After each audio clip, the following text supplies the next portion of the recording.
Sabi dito, ayaw mo bang gumaan ang pamumuhay ng mga manggagawa? Tingin niyo ba sa akin, napakasama akong tao na ayaw kong sumaya? Yung lahat, kung hindi man karamihan ng mga Pilipino? Ganito kasi yan. Yung notion kasi na masarap is different or magkaiba doon sa notion na totoo. What do I mean by that? I'll give you the most general example I can give you para ma-connect nyo sa lahat. Magandang idea ba na or masarap na idea ba, masarap sa pakiramdam na idea ba yung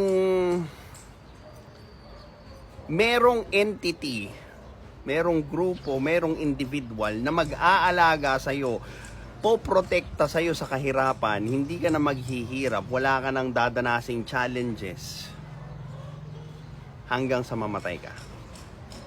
Masarap pakinggan? Of course! Sinong may ayaw ng ganun? Diba? Now,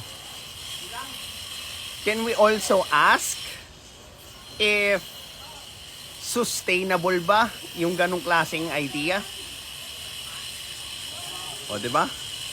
So, kung hindi sustainable, edi ibig sabihin, masarap lang siya pakinggan, pero hindi mo siya pwedeng gawin ng matagal kasi may consequences kang kakaharapin pag pinagpatuloy mo yung ganong klaseng gawain.